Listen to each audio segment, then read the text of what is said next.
That's how Hey. we start. Oh, that was good. This one literally tastes like a birthday cake, but like with chocolate frosting. All right, so now you have to give some backstory.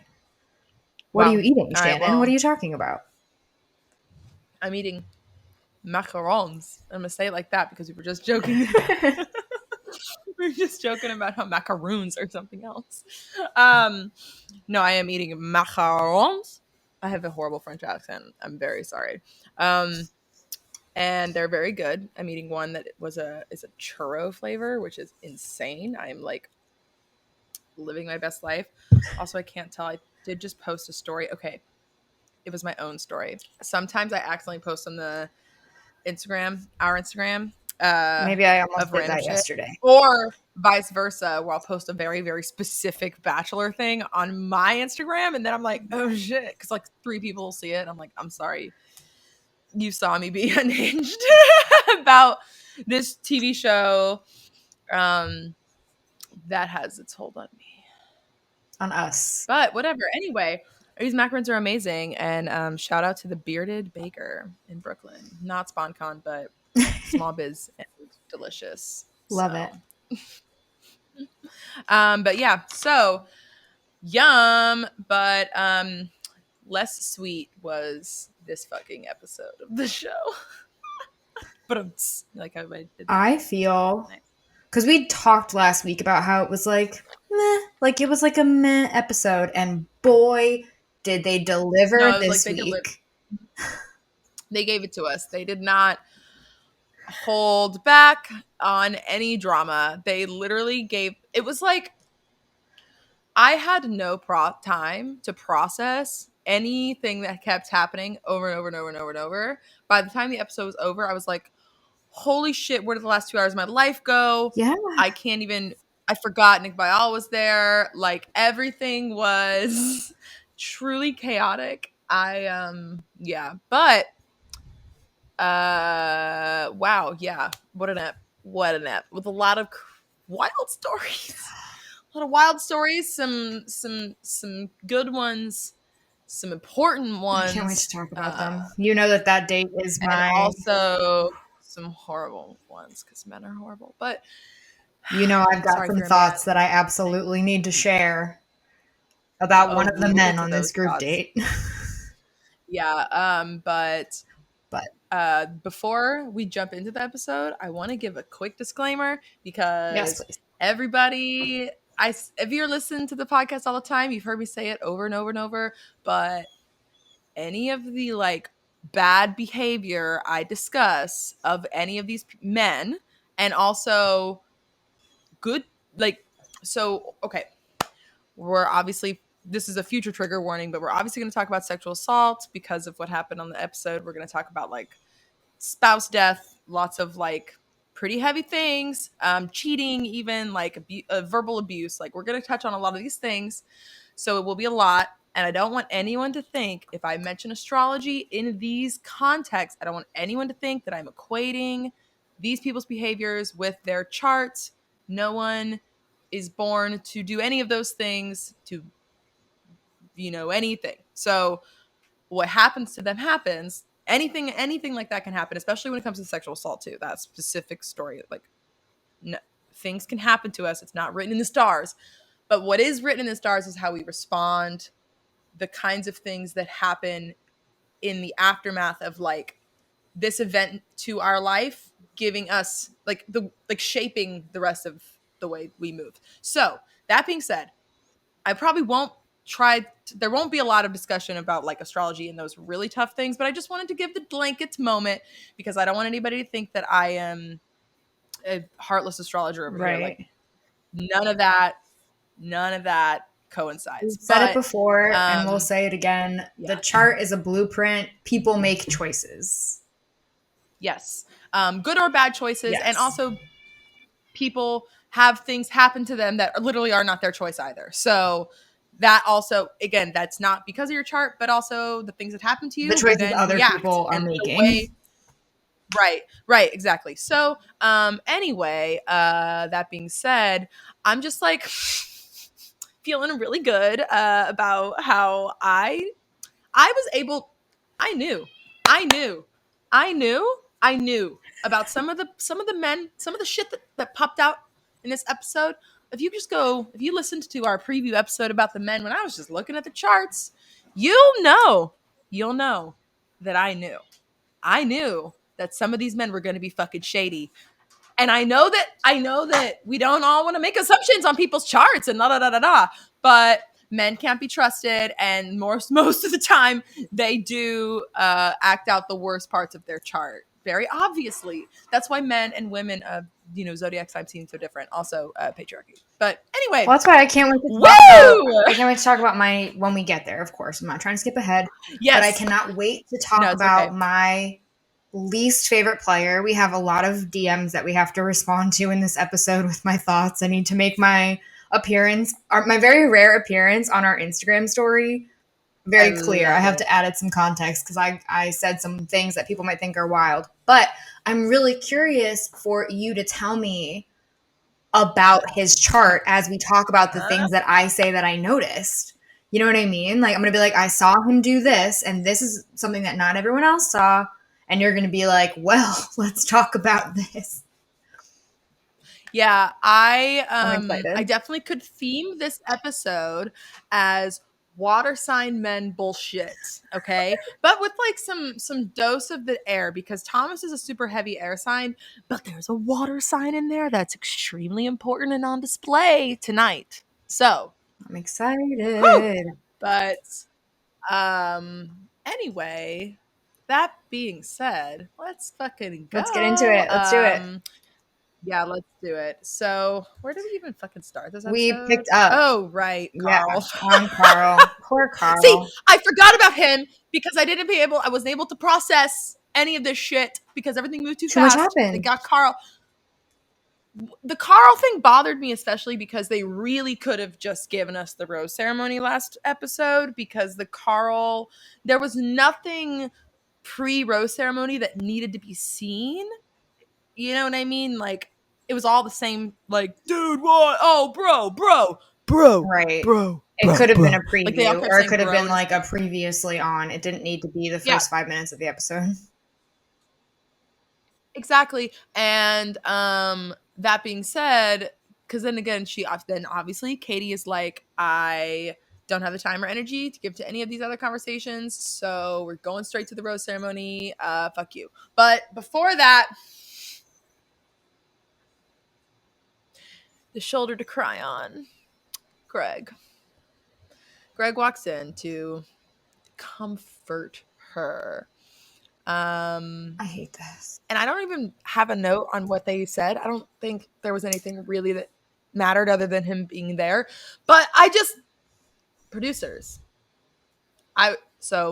Jess, I just finished, and I sent it to you. But I just finished reading the Rachel Lindsay piece in the New Yorker, which is required reading for anybody who watches this television show. Holy shit. Some of the shit she says in there is like, wow. So that being said, there was a moment where she talks about it in this piece. It's written from first person point of view, like I. Like, so she's writing it, or at least I think she did write it. Giving the story. I think that's what they said. Yeah. So, but she mentions the conversation about like how her season ended with Peter and Brian at the top two, and how Peter's pain and victimhood and him leaving Rachel essentially eclipsed to use an astrology word, eclipsed her love story with Brian. And the whole reason she wanted to be on the show was to center a Black woman and a love story around her. But even that got fucked up at the end because they all made it about Peter. They made the After the Final Rose about Peter, where he felt like he said he was attacked by her, all this bullshit. I remember that. And, but she talks about how oh my God, I know. I didn't either until I was reading this. And of course we don't think about it. We're A, white, but also B, it's like there's no way we're in her shoes. And also they didn't air half of the like her breaking down about her Blackness in front of the camera. Right. Her like, we know based on the about all this stuff. They just didn't air. We don't even know that there is a love story between her and Brian. Because I remember being confused. Yeah, she says, she goes, you guys didn't get to see why I wanted to pick him. Like, she's straight up like, I was gonna pick him anyway. Like, it doesn't matter. It didn't matter about Peter. It was always gonna be Brian. Peter was clearly the producer ploy, at least by the end. But she talks about how he was like, charming and hot, and that was like literally, or but he was mediocre otherwise. And this is where I'm transitioning to Greg. She says, this franchise rewards white mediocrity, in men especially. I don't want to say we said that, Greg, but have we not been saying that exact same thing?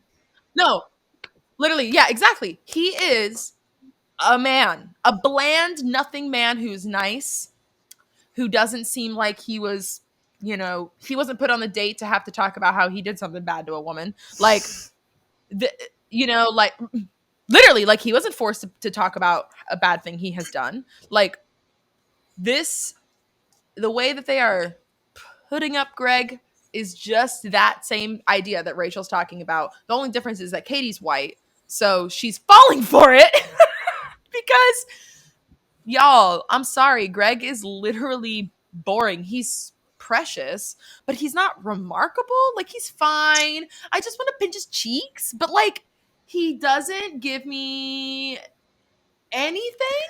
And also, he was like not even in this episode, other than this moment of him being like, "Are you okay?" And then he just was there. So like, But anyway, we're not at the final stage of the season, right? We're only 3 episodes in, but I'm pretty convinced that my final thoughts on Greg are going to echo a DM that I sent to Emily, actually. For those who don't know, Emily is Shannon's co-host on Twin Fire Signs. They are the chart twins. Go listen to that. Link in the show notes.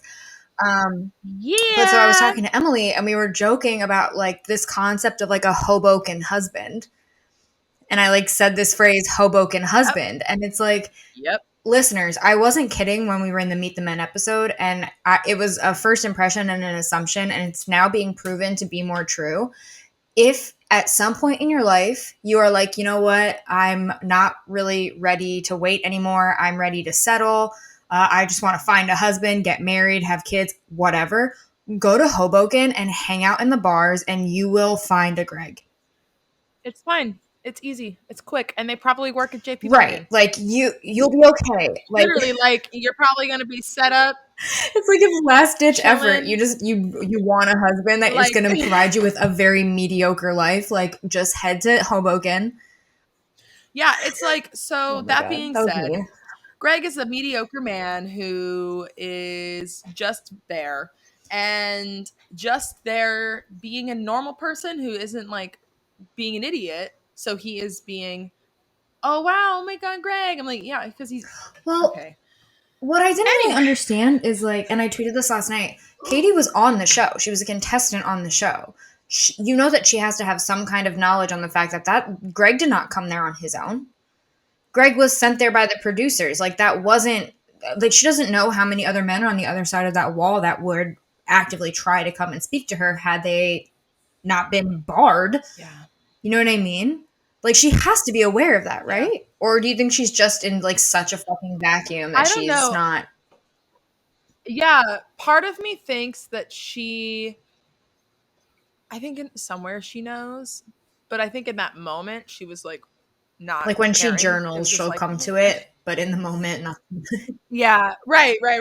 And I guess, yeah, too, like, it is probably, really easy to get swept up in all of it, especially when you have nothing else to worry about in your entire life. Like, so anyway, Greg just like, the thing about Greg though too is like, he almost always looks unprepared when he is sent into this. Like, when he is pushed somewhere, he's always like, hey, just want to check on you, like, are you good? Like, because Greg is not as good an actor as he like thinks he is.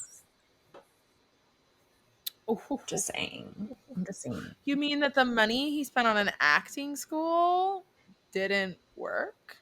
I don't want to say it was bad enough that you deserve a refund, but like, maybe don't go again.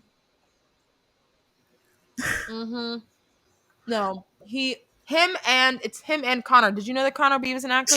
I didn't know that, but let's don't get me started. We're not there yet. Anyway. All right. So,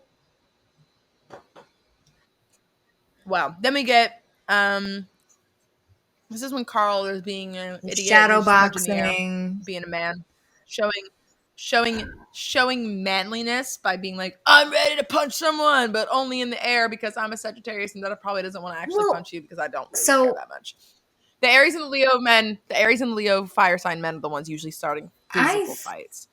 Sagittariuses are the ones who are like this with Carl, just trying to bullshit. What's funny is like I've heard of a motivation technique in which you do that. Like it like is intended to like get your blood pumping and make you feel like very masculine. Like, you know, for those listening, not watching YouTube, I just did air quotes. But like it gets, you know, the adrenaline pumping and you're like, yeah, it's like the thing from Grey's Anatomy, like saying like a superhero. For a minute, I forgot that he was a motivational speaker because of the way he's acting. So that makes like I bet he does that before he goes on stages. Like, I bet he stands backstage and he's like, you got this, Carl. Fuck yeah, Carl. You own this shit. Like, you're Rocky. Like, it's, you know what I mean? Like, I feel like that's not so far out of the realm of possibility. It's just hilarious to think about. Whatever. Sorry. Well, Carl's making a damn fool of himself no matter what he's doing, even if it is his those are private moments, Carl. You're supposed to do those backstage. No, because that's what I'm like, you're not in the bathrooms where they don't have cameras, buddy, okay? That's where you do that. Not where they're going to make you look like a fucking idiot, like you're ready to fight someone instead of just trying to get yourself. They have been getting really big with the surveillance shots lately, too. I know I think it's because they're like, fuck it, we're in this like quarantine house situation. Might as well give it a real. Because they used to do it on like VIP, but that's because they did it in like the boom boom room or whatever the fuck it was called. Well, they have to have it, but they have it in those little like palapas. Yes. So it's like they've had the technology, but they've never used it for like a regular season before until now. I know they're well, because it would take too long to bug up or like to camera up all of the hotel rooms that they have to hop into and out of. The only place they really have it is the Bachelor Mansion a little bit, but not really. So yeah, definitely makes sense. But then Carl says that everyone else that is coming out and shouting, those people usually have the most to hide. And I literally just wrote in my notes, I was like, bro, look at your life and your choices. Like, you are the one who is being a maniac. It makes no sense. So, but finally we get to the fucking rose ceremony. Katie says, she's like, I'm going to put it bluntly. I'm here to find my husband and be in love. All right. So I think we all need to remember, we got the like fun Libra rising, Sag Mercury, like super like cutesy fun Katie, I think a lot. And obviously she called out bullshit with the women, but we weren't getting a lot of her true earthiness. And she is like, she is the most earth sign person. And I actually, despite how much I adore her, I don't know if I'd actually get along with her in person because she is really intense. She reminds me of like a high school principal.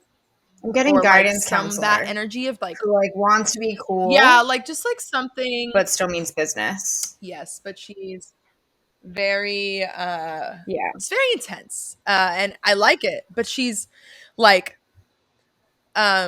actually, okay, so I saw a post on the Game of Roses Facebook group where someone was like, I met Jeff at a wedding last night, the RV guy. Just like, I was at a wedding and I happened to meet him. Like, that was so random. We were at the same fucking wedding. But she obviously asked him about the show, and he told them that Katie, obviously, okay, I don't believe Jeff in the full account of like, Katie sucks, she's a bitch. But like, he didn't say that exactly. But apparently he said that she was mean and that she was really intense about asking everybody about the whole for the right reasons thing, about everybody's intentions on being there. And we didn't even see any conversation with her and Jeff. So that being said, it's just like, I guess we saw the awkwardness around their conversation, but we didn't actually see them talk.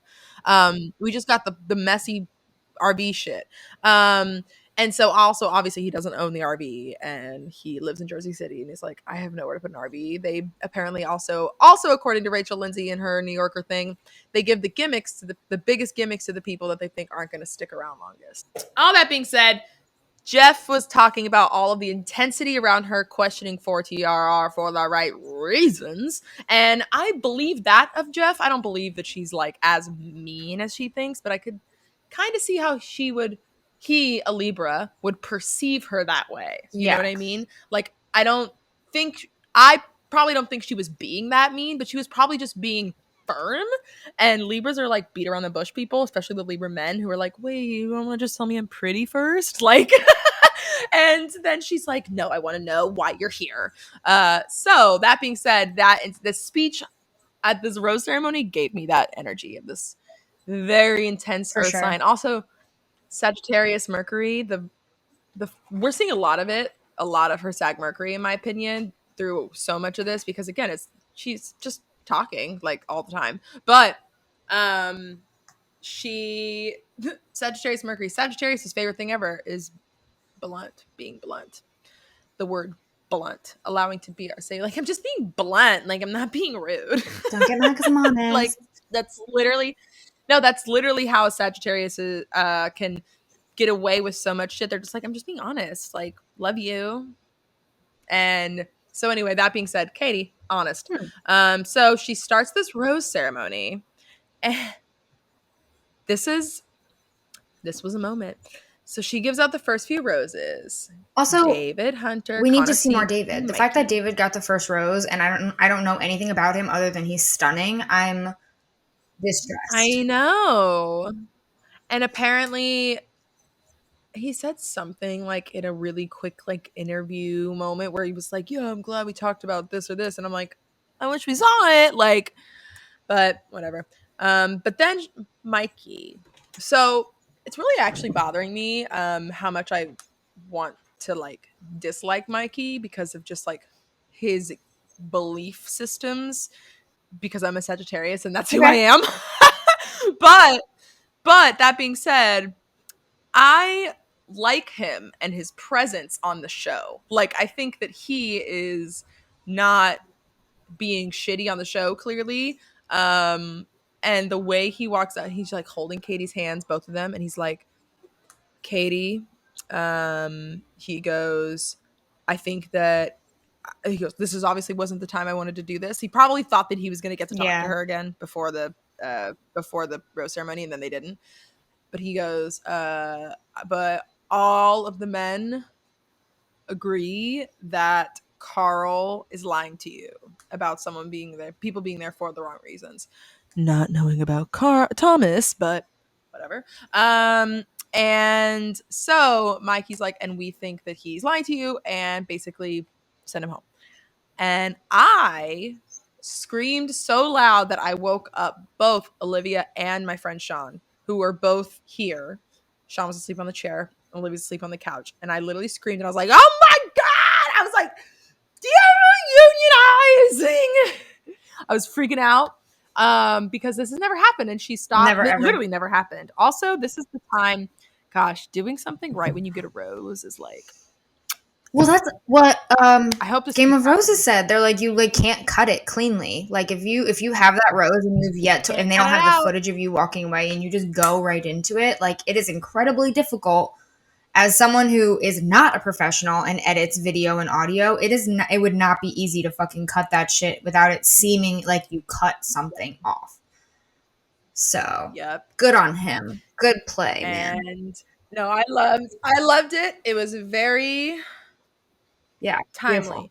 Beautiful. But he actually, it's funny because he has all of these Libra placements and they all fall in her first house. So he's like, I see this shit and I'm trying to bring it to you. I'm trying to be there for you. Like I'm trying to be the greatest lover of all time. Quell this drama. Yeah, right. I'm trying to be the He's like, I've got this trophy. I got to prove it. But anyway, so Katie looks at him like shook. Like you can almost visibly see her gulp. Like she's like, oh shit. And then she walks off. out of there and is like, obviously, excuse me. All the men also had nodded. Pretty much all the men behind Mikey were like, yeah, Carl sucks. Like, and so Tayshia and Caitlyn are there. And this is so funny to me because you can tell that they were just standing there waiting to come in and be like, this is the final rose, la la la, all that stuff. And this is one of those moments where I think you could kind of see it in their eyes really quick in the very beginning of the scene. They are so hyped that something unexpected has happened. Like, they're literally like, what are you going to do?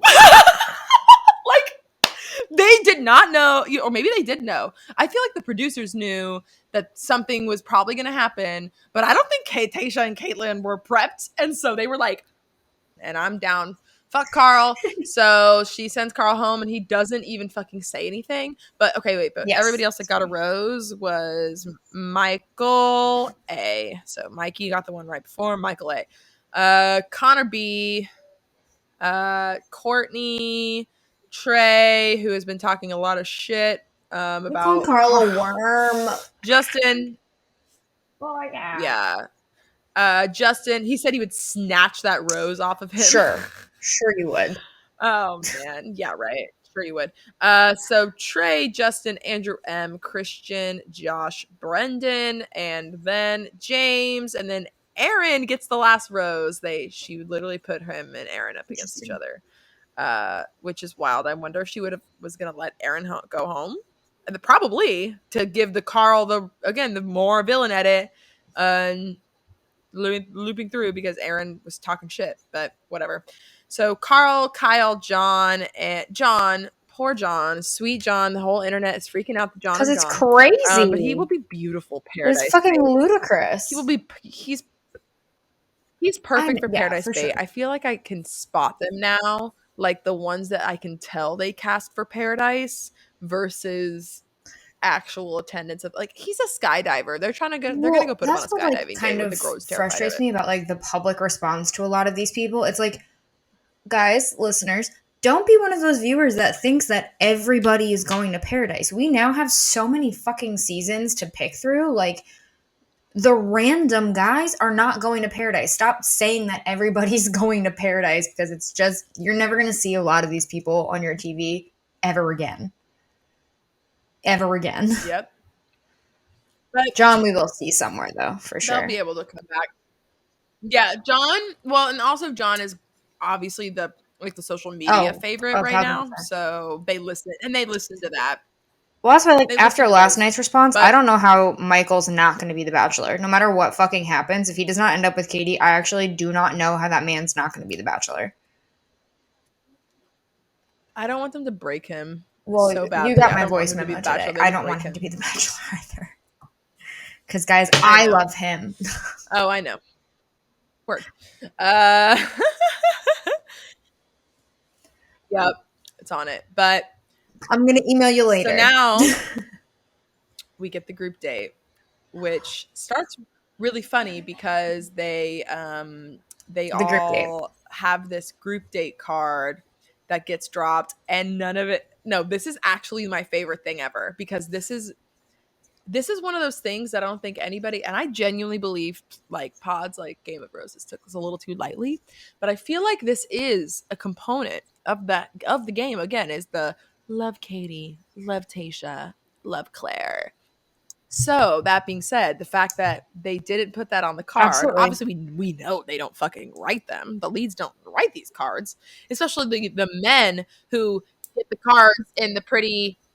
Like that. Yeah, wow, amazing. It's so crazy that the leads have the same handwriting every season.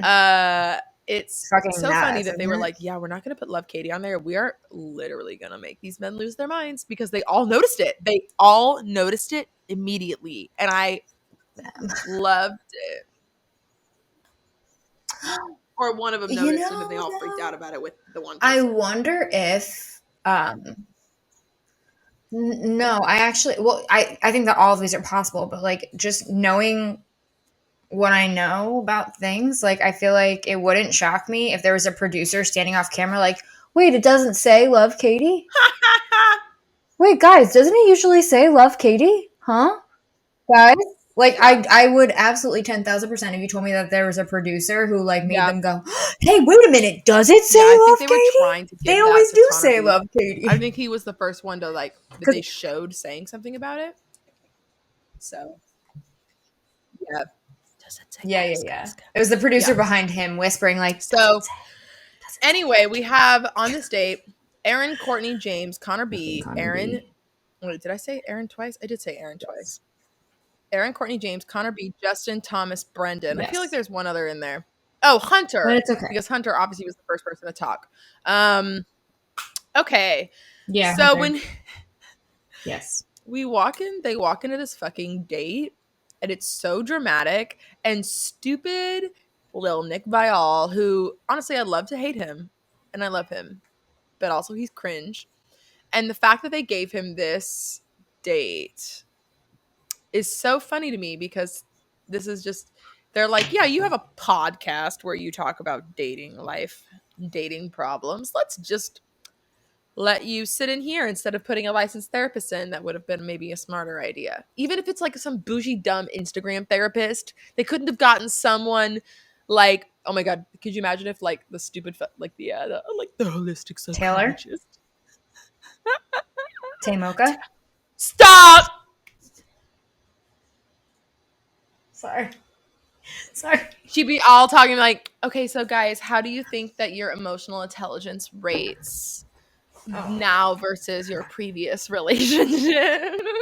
Okay, so what's funny is like I have a lot of mixed feelings about this date because I do like seeing the men open up. However, I feel really conflicted about the fact that they're like being forced to open up so early on national television in front of the other men, in front of a stranger, aka Nick Viall. Katie, all these men essentially are strangers.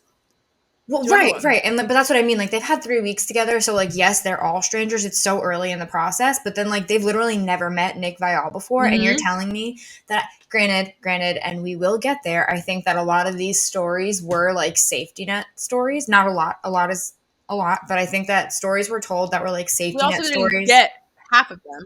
We only got, like, well, that's why I said, like, full few. Story. That's why I, like, backtracked. Because, like, there were other men we didn't hear from. But, like, Hunter... very real story. We'll get to that. And like Katie's obviously, but that's something different because the men shared red flags and Katie shared like a legit ass trauma.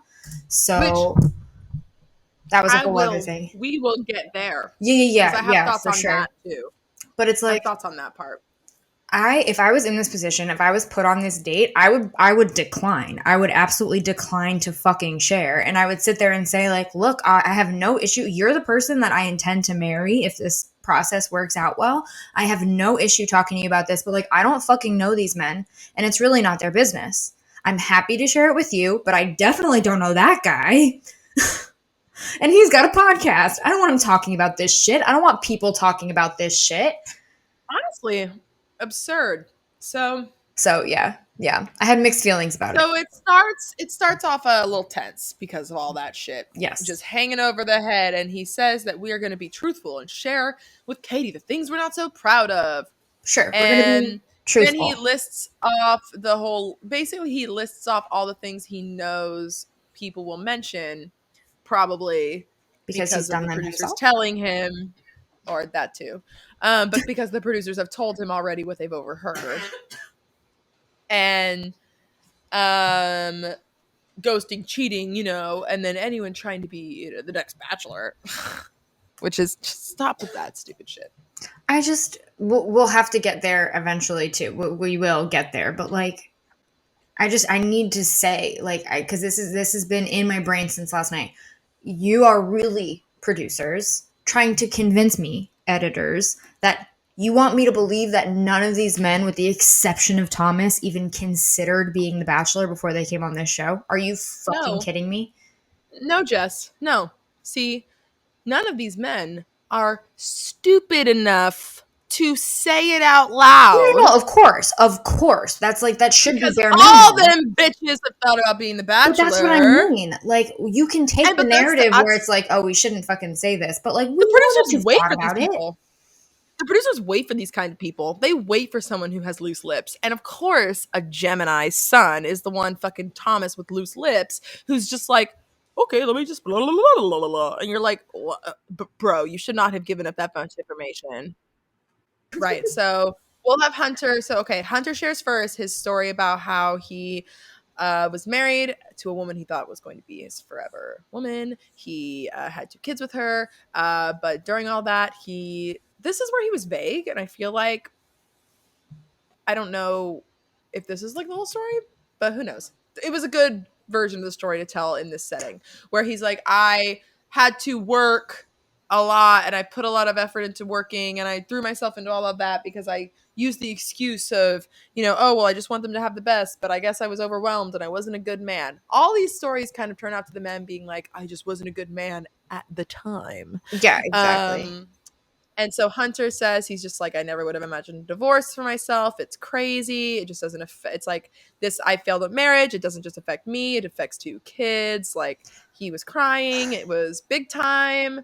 Like it was divorce perfect. Stuff. Yeah. He understood he nailed the it. assignment. Yes. Again, agreed. Because sure, safely too. People get he divorced. Didn't share. Yes. He didn't share details. He didn't. Right.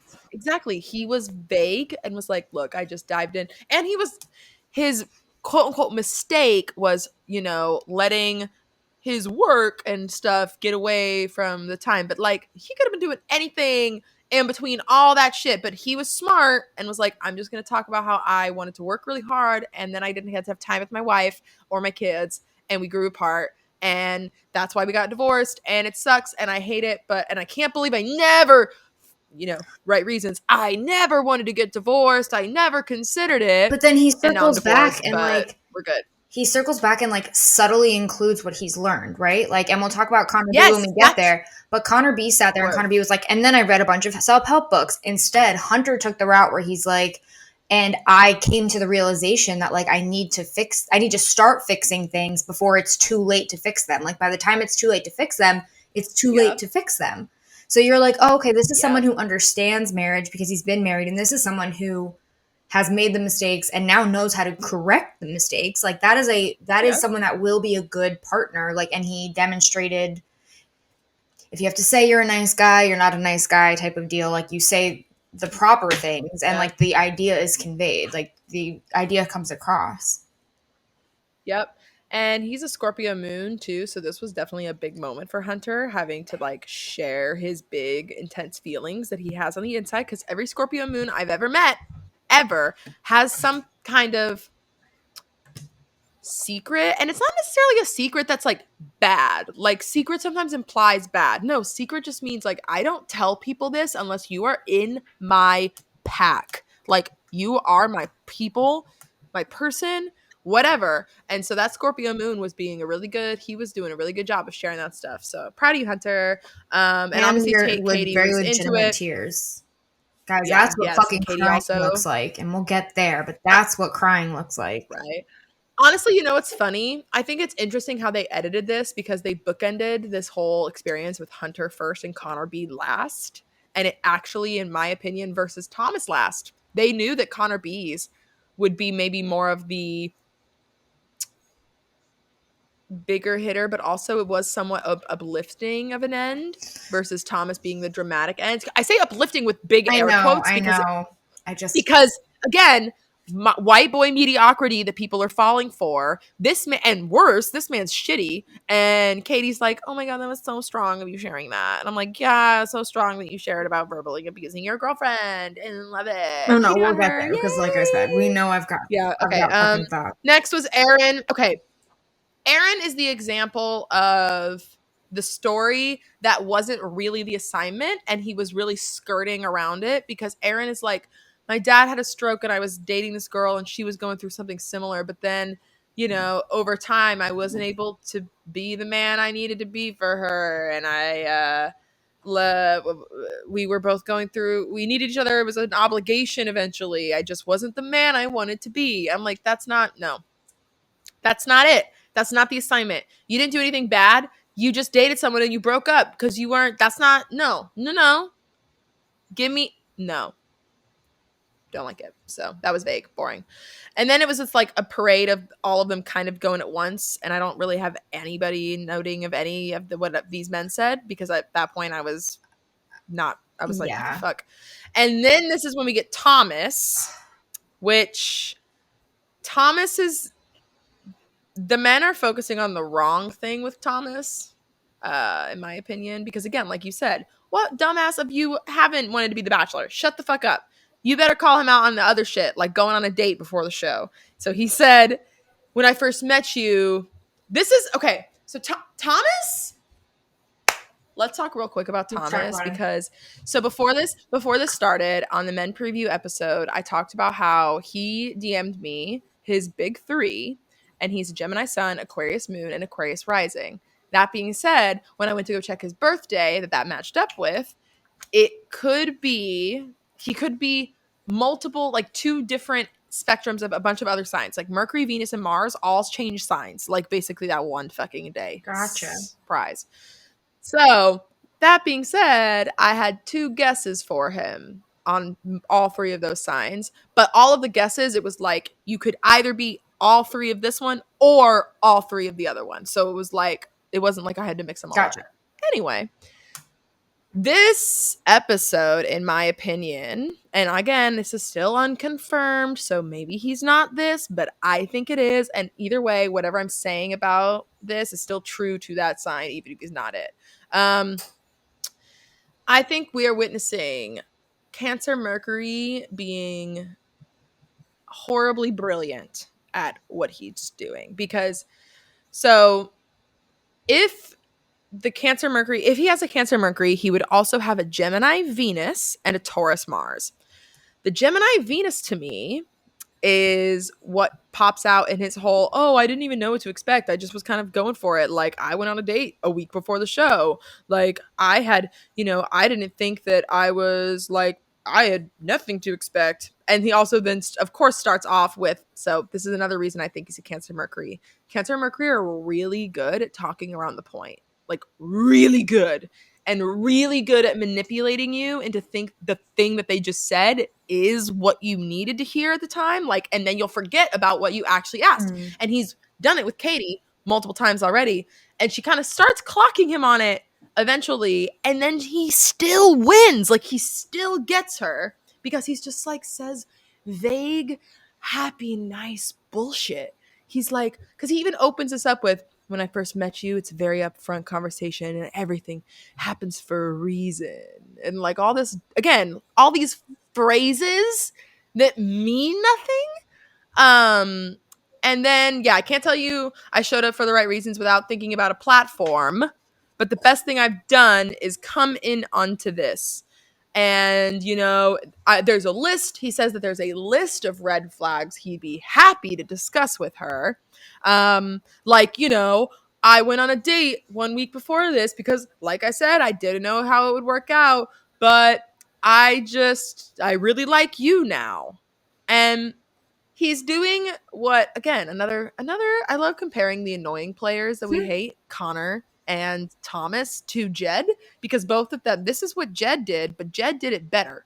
Jed did it better being like, I am a musician and I obviously considered that this would be good for my career, but I am so shocked. He did it on a one-on-one date. He did it super sincere. He was like really laying it on thick of like, I really like you, all this shit.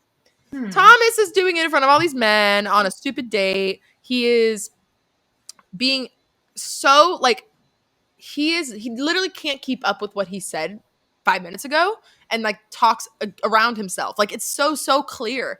So anyway, I think he's a Cancer Mercury. That being said, there's more of him later, but this is where all of the men start clocking him for being a clown. And they all literally, one of them even says, it was Aaron, like, I think, said he's the clown. Yeah. They were all like, I'm sorry. And also because what? Again, and Katie is like, okay, thank you for sharing that or whatever. But the men are sitting there like, bitch, you went on a date? I was like celibate for, they were all probably thinking like, I've been celibate for months. Like that. Because I was wondering, like, the men are like, we need to defend Katie's honor. Like, what? We're all totally here for the right reasons. What do you mean you're not here for the right reasons? And a part of me wonders, what percentage of each of them, because I'm not going to say, I know that all of them thought this, that were on that date for sure, but what percentage of them was like, that fucking guy, like the balls he has. I feel the exact same way, but I would never ever say it. And like, that's why they're frustrated, because they're like, you are stupid. Not because of what he said, but because they've all had the exact same thought, and he was just the one that was dumb enough to say it out loud. Yep. No, Thomas, I will be like shocked yet somewhat impressed in a not positive way if he like sticks around past this next rose ceremony, because if Katie like for sure really like, I'll be like, damn, like you really think he's hot, manipulated the fuck out of everything. And yeah, Katie thinks he's hot as shit, and that's I literally don't think he's that hot. I just think he looks like every other Gemini man I've ever seen, like with a weird like beady eyes that are ready to like beady eyes and a big head. I know one of those guys. Yeah. No. So okay. Then we cut to commercial and we come back, and it's little Mr. Pisces' turn. All right, can I take this? Can I take yes, this? please take it. Take it, Jess. Guys, I'm gonna take this.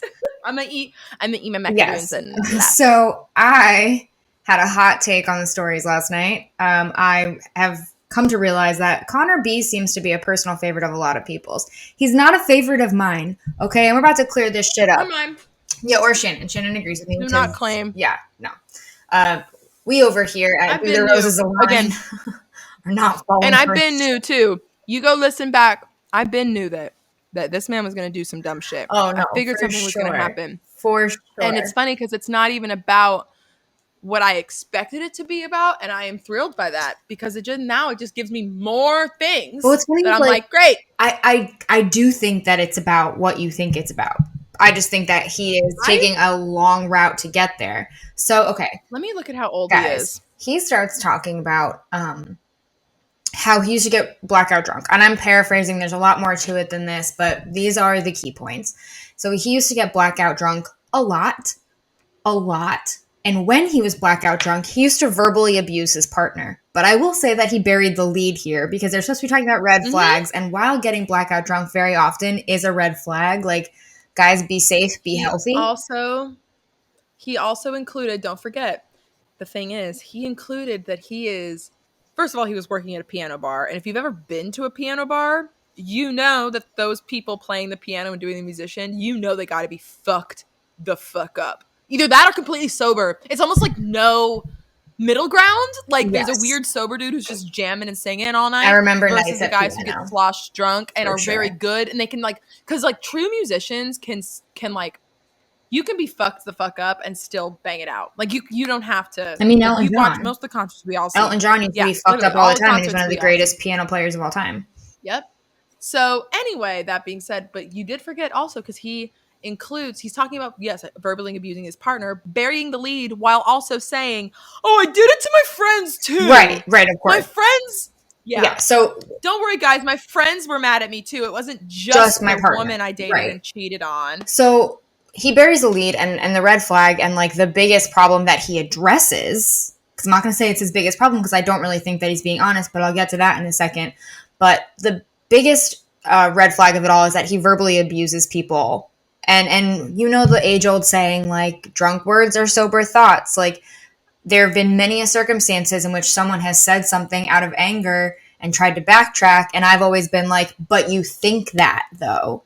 I would never say that about you, because that wasn't even a thing that occurred to me. It clearly has occurred to you for your brain to formulate those words together into a sentence. You've thought about this before. So the fact that you're able to verbally abuse your partner or somebody else in any state of mind means that you're capable of abusing them point blank, period. And that's never, ever, ever okay. It is still a form of abuse. Literally. And it's still a form of abuse when you're drunk, when you've been forgiven. Like, that shit is still what you did.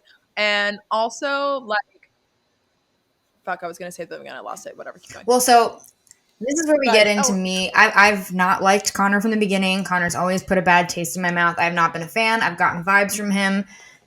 I've said it before and I'll say it again. I'm psychic. I can read people very, very well. And I think I've Yes, Cancer Moon and I think that Queen. I've hit Connor B pretty square in the head. Granted, disclaimer, I do not know him personally. This is all speculation, but I said this during Matt James' season when we discussed Sarah Trott's exit in the car, about how Sarah Trott was like leaning over and she was sobbing into her hands and she was wheezing and she was sniffling and she was wiping her eyes, and there was not a single droplet of moisture to be found on her cheeks or in her tear ducts. She was not crying, but she was going through all of these like pantomimed emotions of crying.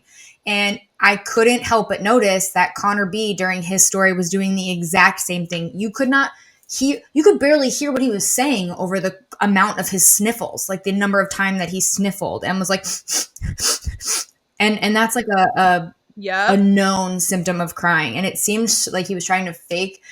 Guys, I'm telling you, if anyone does shit like that, like wipes tears away that aren't there, or if someone's sniffling but their eyes aren't watering, like something's not right. Those are physical symptoms that you really can't control. Like people can cry on cue, of course. Like you can think of something sad, but like, Oh, well, he's an not a good actor, one. Remember? Not a good one.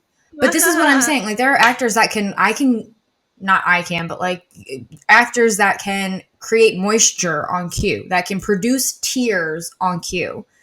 And if you're going to go through all of that fucking effort, all of that fucking show to make us think that you were like so distraught and like so choked up and you can't even produce a tear, get your money back, my guy. Get it back. He's a water sign. He's a Pisces. He's a water sign. And the fact that there's not tears falling down his face during that moment, I was like, boy, are you really reformed? This is, really I thought about that as well. Oh, yeah. And my thought that went along with that is that he was so in his head, like he couldn't commit to the bit because he was so in his head thinking of like, what can I say that makes it seem like I'm following the assignment without actually disclosing the worst thing about me? Like, what can I tell her that's going to seem like it's such a deep, dark secret? Because like, obviously the story that he told was not great. Do I think that that is the worst thing that Connor B has ever done in a relationship? I don't. Yep. I think that there's a laundry list of red flags that come along with him, and he just picked one that was like, this is going to seem bad, so I'm following the assignment, but I was drunk, so it wasn't really my fault. And it's like, I bet there were circumstances where you verbally abused your partner sober, my guy. I don't know for sure, but I would bet those moments existed, and that would have been a more appropriate response for this assignment if you were being authentic, if you were being genuine. Yeah, and this too showed me. So there was, again, back to the bookends, like Hunter's conversation, the Gemini, love it. He's a lot more face value.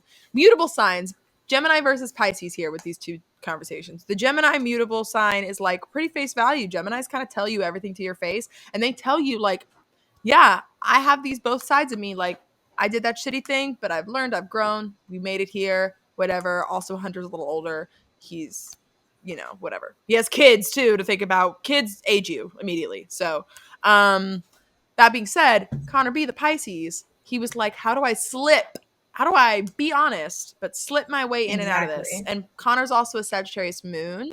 And the Sag moon, I think, is like, this is also where I'm like, yikes. It was clearly calculated. Like that's what I'm saying. Like I watched that and I didn't feel 1 ounce of sympathy. All I thought was, this is calculated. This is every bit of this is intentional, and he's just not pulling it off as well as he thinks he is. Well, and he said it, and he said that he was going to say that stuff to Katie at some point, right?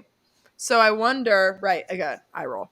I wonder if he was actually going to do that. But that being said, I had so many thoughts about his chart while watching this, but specifically just Pisces in general, like the Pisces stereotypes and archetypes. So Pisces suns are very prone to drinking. Like where do you think there's the saying, oh, you're drinking like a fish? That's fucking Pisces. Literally, they are the fish. Like, and so that being said, most Pisces, like, I'm not saying all Pisces, but I know some that are, really, Pisces, if you're not big into drinking, you love to smoke weed or do other something else, because Pisces The like vices, to escape. They want to escape their reality. And you could tell through his beginning of his story that he was escaping how he hated grad school, he hated his life, whatever. So he was getting fucked up. That's what Pisces do to cope, especially like men. It's really almost every Pisces man in college I know was the one who was drunk the most. Like a lot. It's a lot. But Pisces also, so they like to drink and tend to be prone to alcoholism because of this. Like, and obviously, again, born a Pisces does not mean you're going to be an alcoholic, but some Pisces take it too far. And that means that when you take drinking too far and you become dependent on it, you're going to become an alcoholic, no matter your sign. But Pisces is just so prone. So his discussion of all of that shit is so Pisces in itself, of like, wow, I needed to escape my life. I need to escape my reality. So I'm drunk. And I'm performing because I'm a musician and I'm having some kind of fun. Also, Pisces being ruled by Jupiter, like Sagittarius. Both Pisces and Sagittarius are the kinds of signs that are like, which is his moon sign, by the way. So he's got that. And also, I'm a Sagittarius sun, Pisces moon. So slight self-drag. Also, shame on Connor for having my two signs flipped, because rude. But Sagittarius is the one that's like, oh, like, totally no big deal. Haha.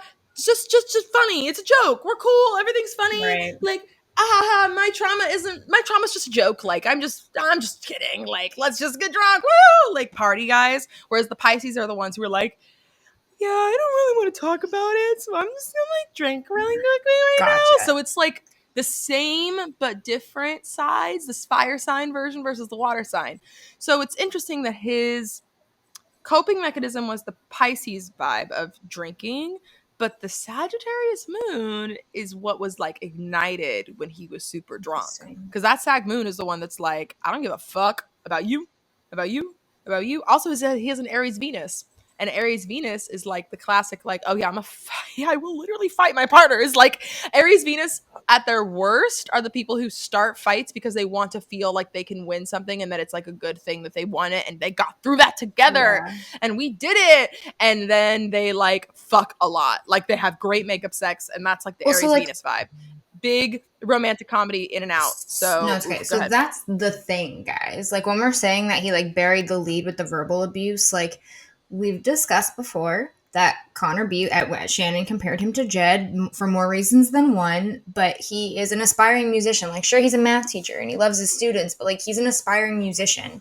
And I think that he tried to like frame this. I think the story was told in a very strategic and calculated way where the binge drinking to the point of being blackout was like the showcase. And like that was the problem, like the big problem. And the verbal abuse was like a side effect of it because getting drunk, all you do is drink less. And that's more sympathetic. And like, that's relatable. Like how many people do you know in college that were binge drinking, whatever.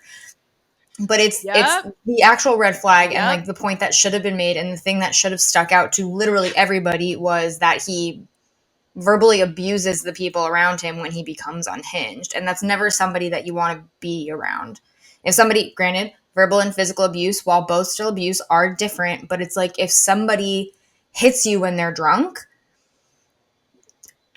at some point or another, there is the very real possibility that they're going to hit you when they're sober. So the verbal abuse is not different. It's the pipeline, you know? Like it's not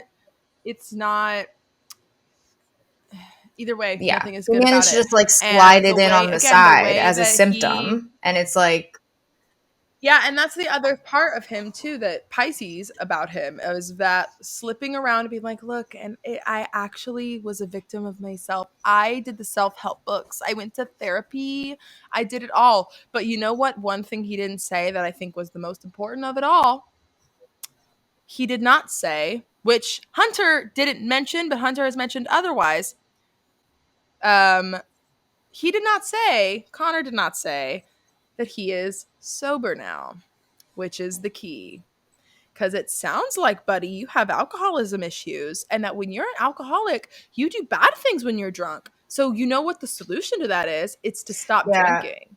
And he did not say that story did not end with him being like, I went to therapy, I no longer drink, I am so much healthier and happier in a mental space, la la la la la la la la la And la la also, la. like, If that man, like, I don't trust that drunk man. Like, seriously, you tell me that story, I will never for trust real you when you're though. drunk not to yell at me. And that's scary. That's scary as a woman to have to like deal with that, Well, just like, especially after what Katie ends up and talking that's the about. thing. Like, So it's so just listeners, no judgment.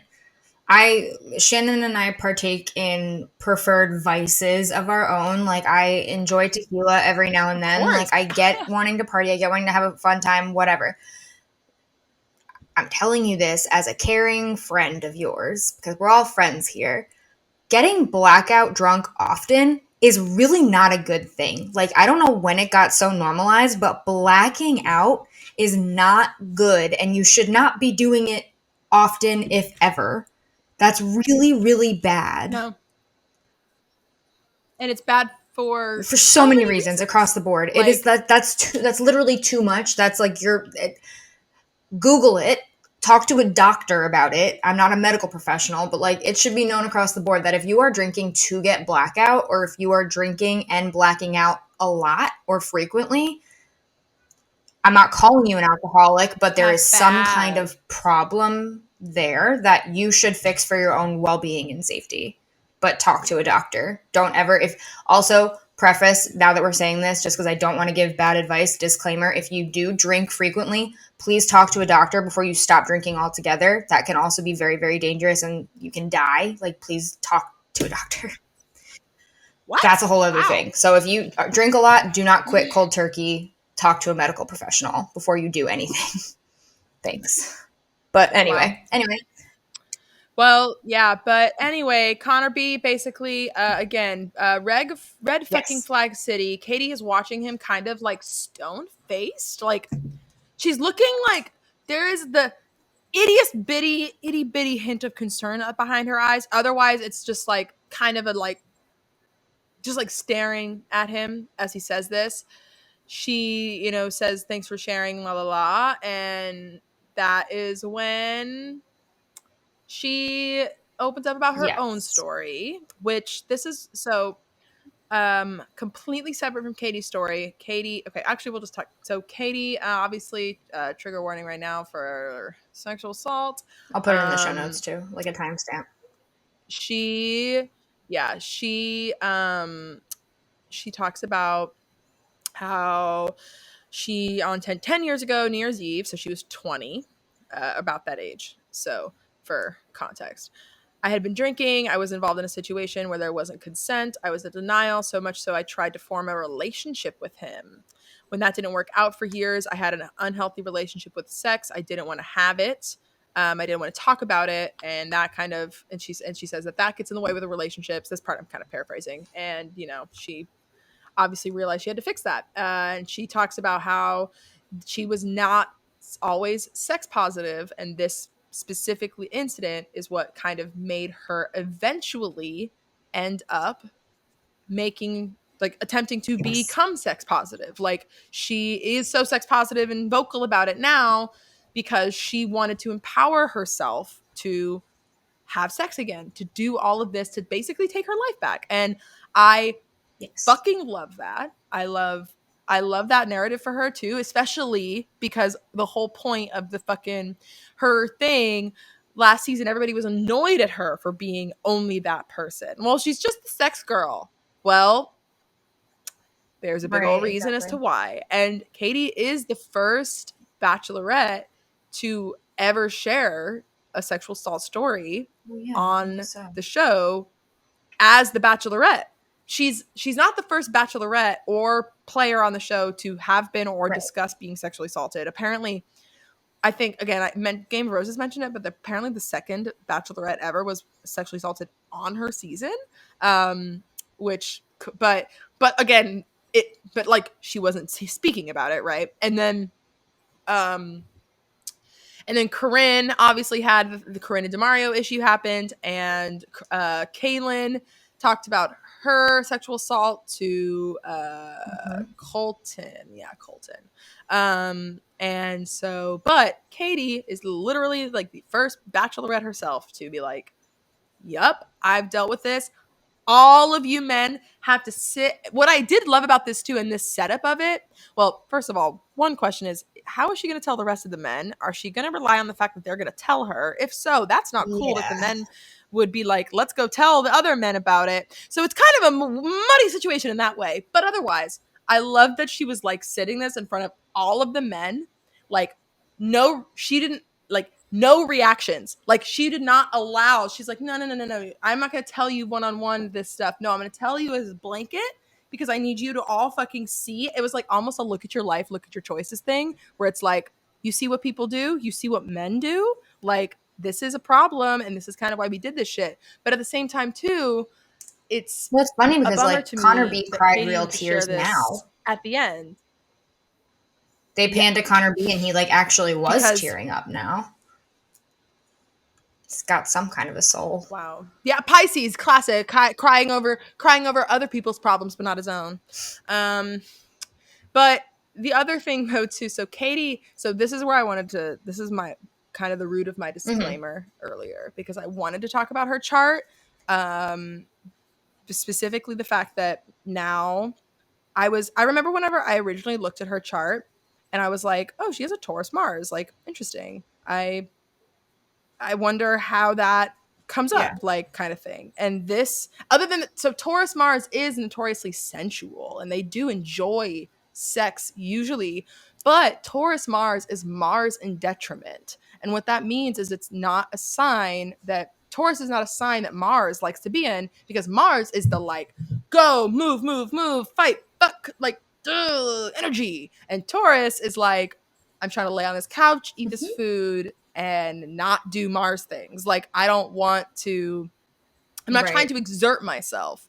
So that being said, with the detriment Mars, sometimes it comes to, when I think about like sex, I'm always like, okay, well, you know, that's, how do they navigate sex in a way that is healthy to them? Because otherwise it's like, they could get in these scenarios where, when Katie described, so this is post-assault, she describes afterward, that she wanted to try to have a relationship with him, which is unfortunately very earthy. Like, girl, no. And she obviously knows that was not the choice. But like, if anybody is hearing this conversation and is feeling like, oh God, like, I'm gonna tell you people listening, like, don't do it. Don't stick into something just because you're an earth sign and you feel like you need to stick it out and try and make it work and do all of the do the work to get it done, to go through it. Like, that's what earth signs want, is to have someone that they can go through shit with and still make it out good on the other side.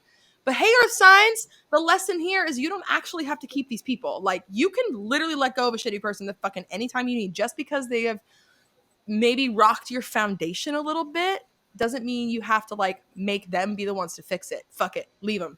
Yeah, sometimes it's just honestly better to cut your losses. Like, you are not obligated. You don't owe anybody anything. 100%. If it's not good, then go. Yeah. Get out of there. And this is, again, not blaming Katie for her choices in the moment. We all do shit, especially when you're 20, traumatized. Yeah, but this is me thinking about how that Taurus Mars shows up. So then also she talks about how she didn't want to have sex or talk about sex or any of that stuff. And then not wanting to have that sex, that's where I'm like, oh, Mars and detriment. Not to be hype for her, but it was just like, wow. Like, there it is, because otherwise I had already been seeing her Capricorn and her Virgo fully on display, and I was kind of waiting for the Taurusness of her to show up. And I love it. I guess also the Taurus Mars in her is very much like, no, this is my decision and I'm making it and I'm stubborn and it's mine. But hang on. I'm pretty sure, yeah, she has Taurus in the 9th house, which is what's fascinating to me also. So the 9th house is like a house that I would say rules both like research and higher education and all these like those buzzy words. But I've been thinking about lately how I think it relates a lot to like how we experience our life versus the stuff in the 3rd house, its opposite house, which is the things we learn about life from somewhere, right? But the 9th house is like how we live it, right? and how we live those things we're learning, how we live about all that shit. And so her Taurus ninth, she kind of took back her power. She was able to literally research, learn, discuss, do all of that shit about sex, putting sex in her forefront of like, I need to reclaim this part of my life. And I'm glad she did it. I love that. I really love how Katie is so clearly on the other side of her Saturn return. It's beautiful. Like, Katie, everybody, is a really good example of what happens when you pay attention to Saturn and what you pay, which she mentions. The first planet she mentions at the end of the episode is Saturn. Which I love that for her, Miss Capricorn. But anyway, she really took Saturn's lessons and made it happen. And now she's like, no, like, if you're not an adult, if you're not ready for this, if you're not ready to make a commitment, aka Saturn, bye. So anyway, that's all I'm gonna say. Katie, I love you. We love you. I was watching with my friend, and they were literally like, Yeah, I'm for DMing real. Katie. Katie, you're a gem. A real gem. And I think also, one thing I also thought about in reference to Matt's season while watching this, I feel like this is a total sidebar of this episode. Hey, hang on 1 second, babe.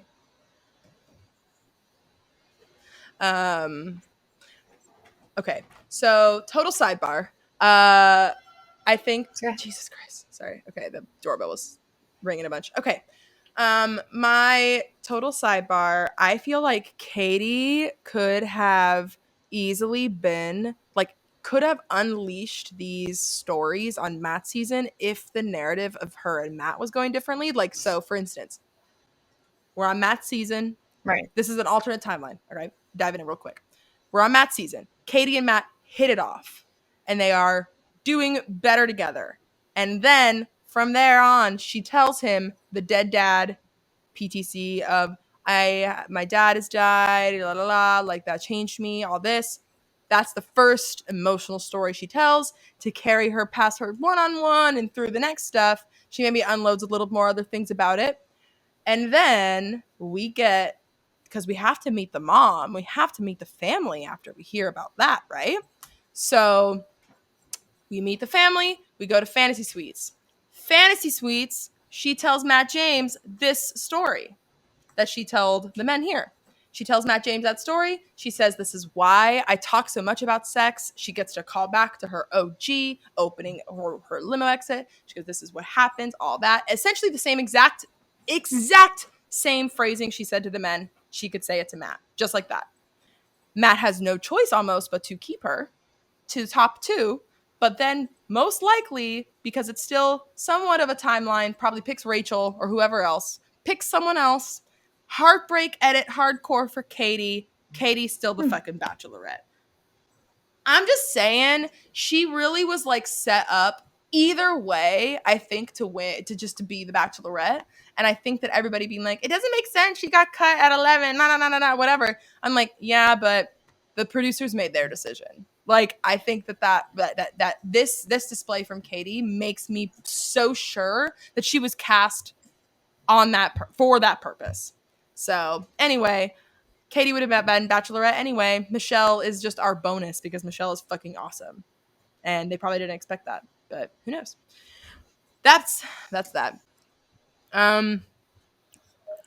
We're at the, after she shares, it cuts to commercial, and then they come back, and this is when Michael starts telling us, the audience, about his wife, Laura, who passed away from breast cancer, and she was diagnosed in 2016, the 7 months after the son was born.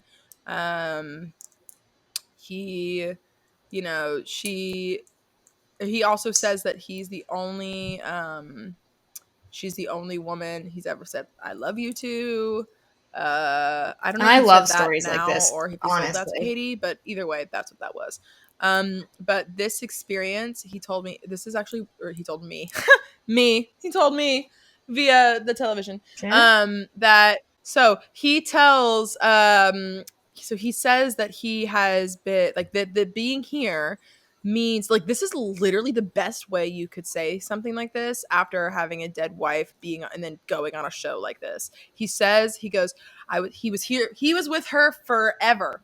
Like from 2003 he met her in college. Only girl to say I love you to her. He said that was it. Like that was it. So they were together for 16 years. So at that point he's like, you know what?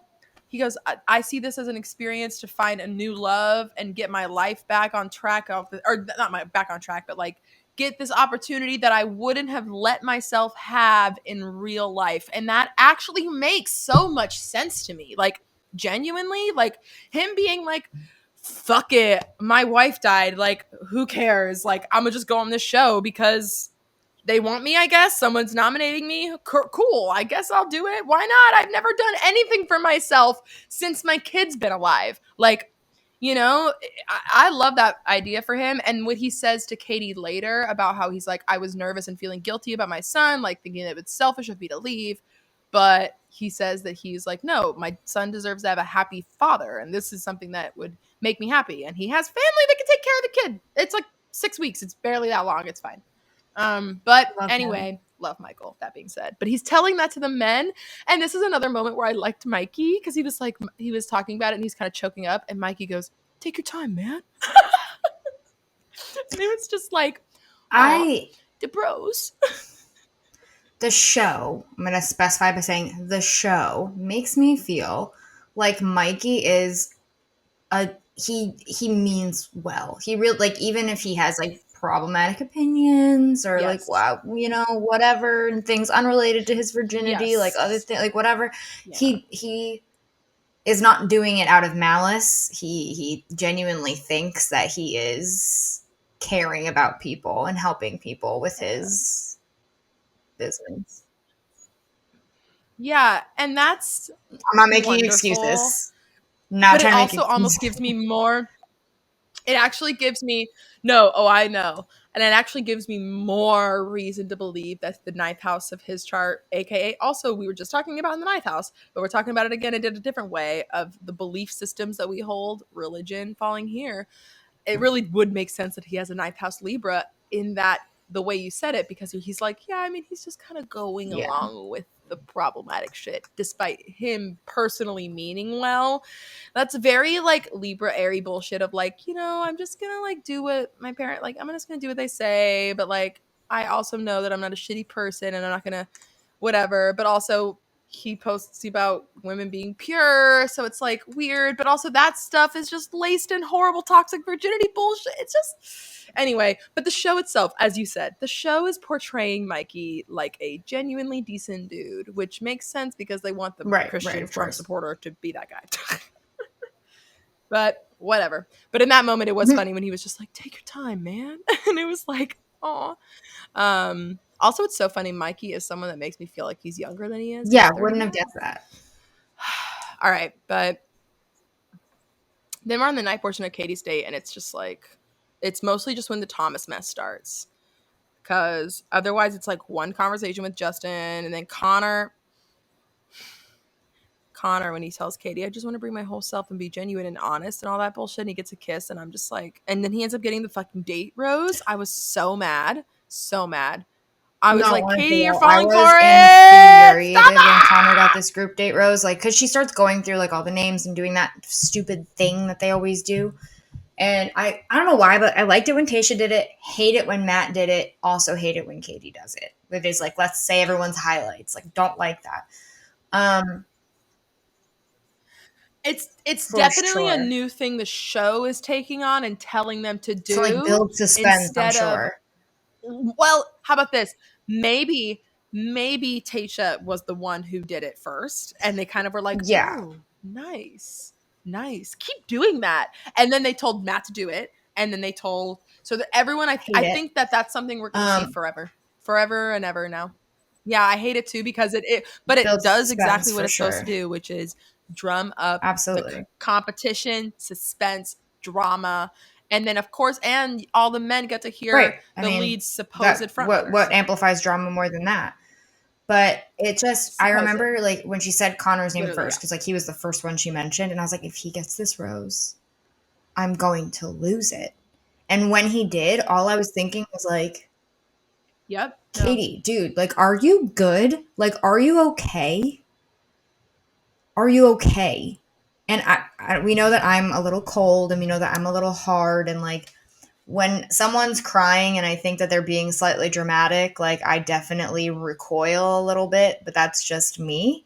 Um, and I feel like I don't know how anybody fell for Connor's bullshit, viewers and Katie alike, because Katie was there in person. If I could see it was shit through my TV, how did she not see it was shit when he was in front of her?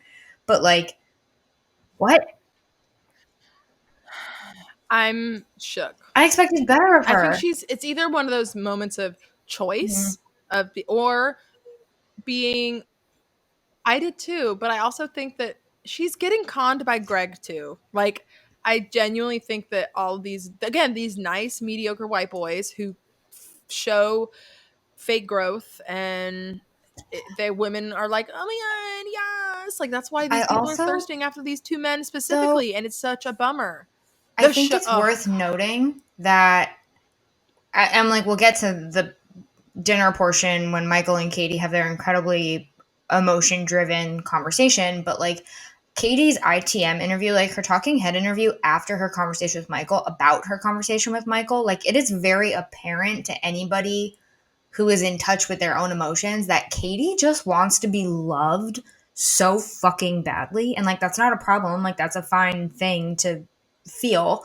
But it's like very, very apparent that she wants to be yeah, loved so bad. So I feel like it's making but her more susceptible to these men who are like playing the game, who are like actually manipulating the situations. Like, I think that she's just being not trusting enough in some regards and then like too trusting in others, you know? yeah, no, yeah, 100%. Because, and well, that's another Taurus problem actually, and also just like Cap. Ugh, God. All right, here I am. Dragging myself again. So Cap Venus, this is her chart ruler too. Capricorn Venus for Katie is her chart ruler. So it's like her thing. Capricorn Venus, you notice how Katie keeps talking about time. Obviously the show is heavy on the time bullshit. But Katie herself is like, don't waste my time. I have no time to waste. Time is important to me. Right. I don't want to waste your time. All this stuff about time is very Saturnian Venus, very Capricorn Venus. And I think that Katie, like you're saying, she wants so badly to be loved. And I think it's because of the combination of all the earth signs in her chart, her Libra rising, a Libra rising ready to simp on anybody. If they want to be in love, they will find a way to be in love, even if it's with the wrong person. But the Cap Venus is like, I'm 31. I'm 30 at the time of filming, she's 30. She's like, I'm 30. Like, or actually, I think she's 31. Fuck, whatever. Either way, I'm in my 30s. I don't have a man. I'm not getting married anytime soon. I don't Yeah. have any prospects like that. And I want it now. I'm going to do it. I'm going to make it happen now. She's, again, she's playing the clock in her own head of like, well, I'm not on my timeline yet of getting married, so I have to do it. And so that's a Cap Venus problem because hell yeah, Capricorn Venus, we are the kinds of people who want to plan out like all of our, like, we want to be able to see the future with our partners. We want to be able to, the second we start dating people, we start futurizing, like trying to be like, okay, so let's plan our 5 years from now. And it's like, whoa, whoa, whoa, whoa, whoa. Like, that's why Saturn Venuses are like hard to date sometimes in that way, because it's like, whoa, like pump the brakes. We have met 20 minutes ago, you know? And Katie is definitely Yeah, she like means barreling business. She's not through, fucking like, around. I have no time. Yep. So it's wow. Wow, sorry, I It's just noticed okay, that Lord announced a because we're tour. about to get to my favorite part of the episode, so I don't Anyway. care. No, Emily. Oh yeah, when Thomas starts talking about his bullshit and with, oh my god, when he talks to Katie. The man. I have so many quotes from this because I was cracking up, because I wanted to quote him because I wanted to see the actual nothing he says, because I have been saying this every episode. This man says nothing at all. He says bullshit, floaty, sweeping statements. So this is when he goes, she's like, Thomas sits down immediately and he goes, I'm so grateful sharing these moments with you.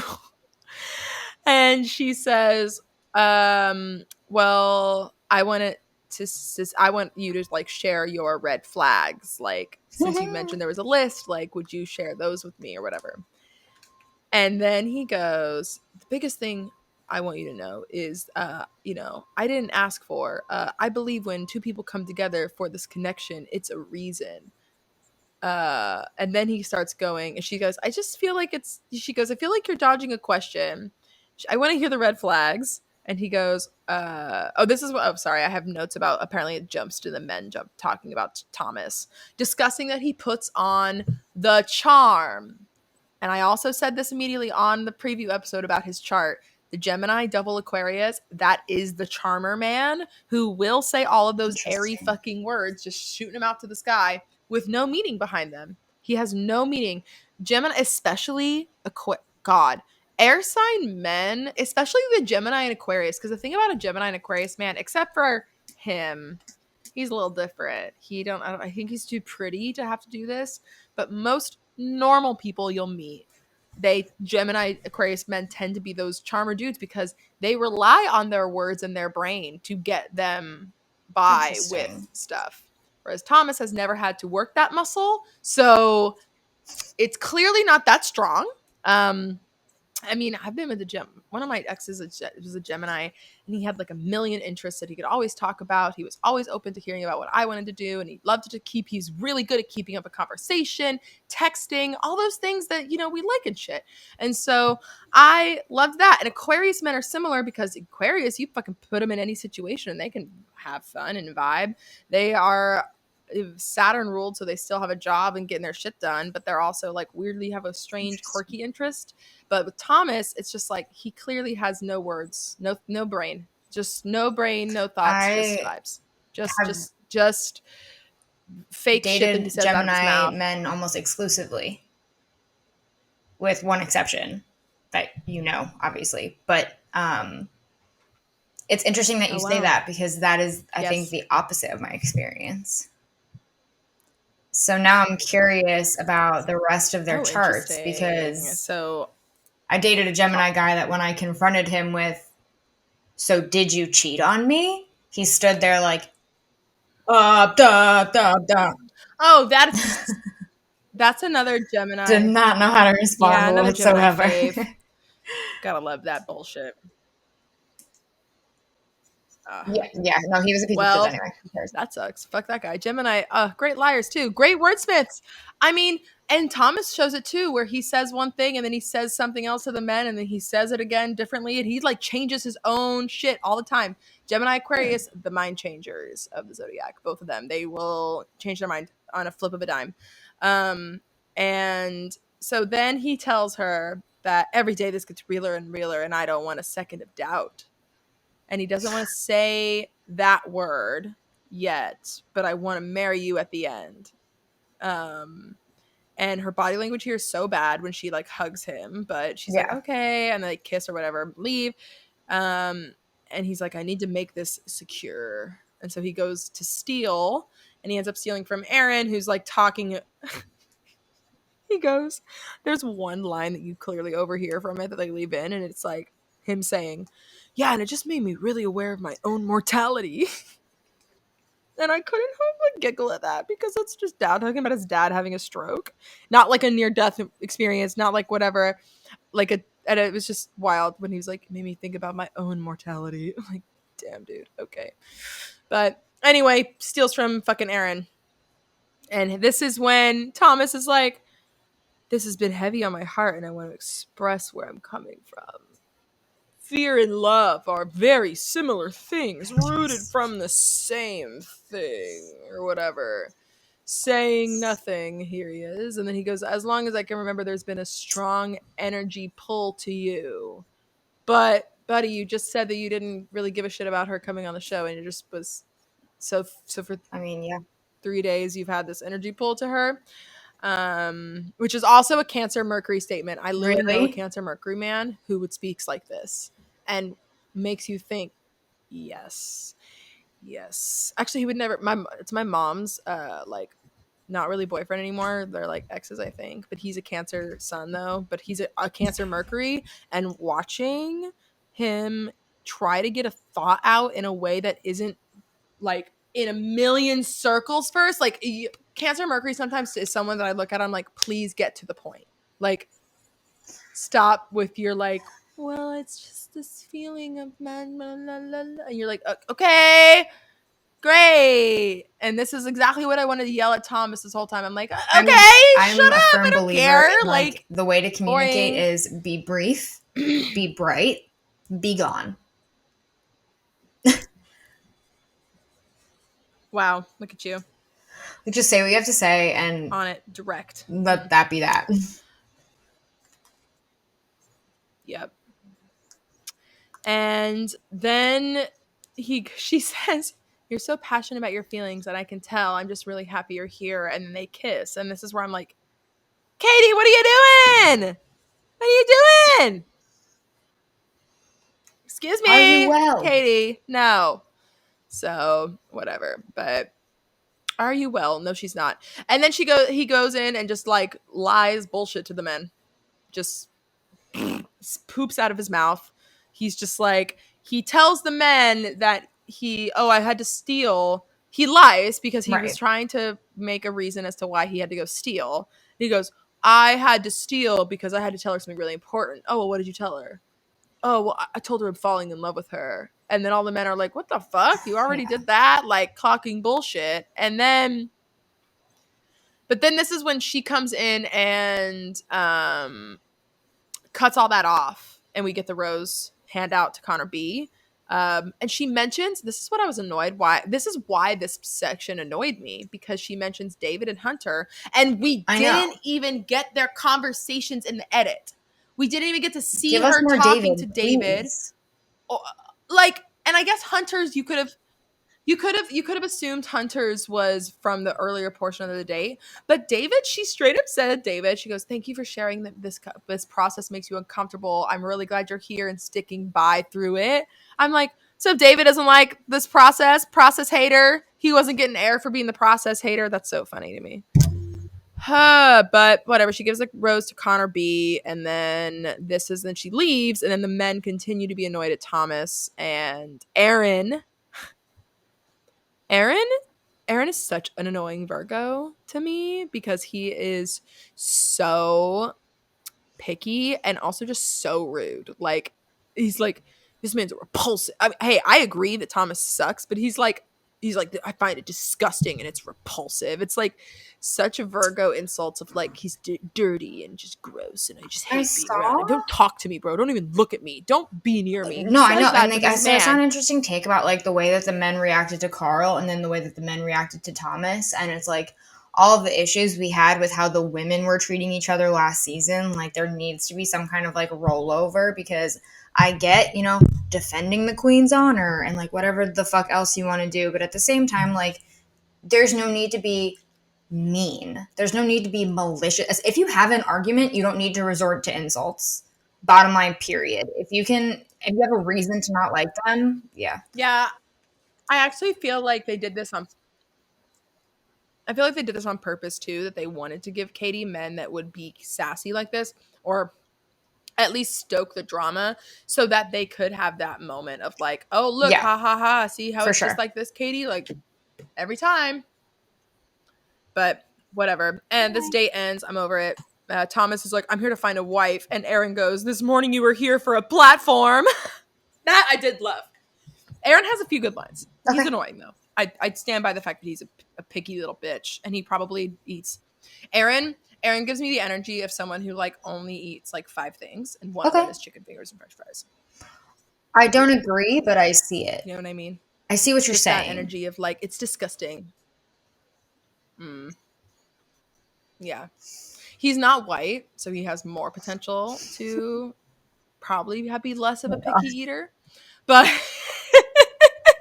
something about him gives me picky eater energy. Maybe he's just because he's a Virgo, but whatever.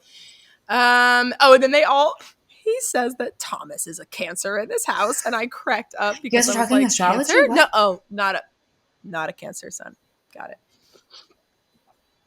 We had almost two almost astrology moments in this episode. This was one of the women called another woman a Cancer, and it was like a big she deal and Michael are looking that at she the stars. specifically used the word Cancer, and I don't remember. I remember. Oh my god. I think that it was about Corinne. I think it was. I think it was someone referencing Corinne, maybe, or because that sounds. I feel like I hear Corinne being like, and they think I'm a Cancer. Yeah, I vaguely remember that. Ew, like I'm gonna go nap.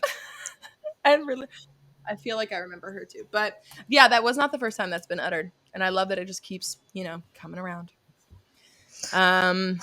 Okay, and we have Michael's date, which is like a literal breath of fresh, sweet air compared to all this bullshit. I love him too. And they just like drive dune buggies around in the desert. And, she flips her dune buggy a la Matt James, but without him in it before the date. And he's kind of smart in the first half. He does the like classic Bachelor thing where he like, oh, I can only tell you half of this. Like, I can't tell you the full thing until we're sitting at dinner. So he like hints around.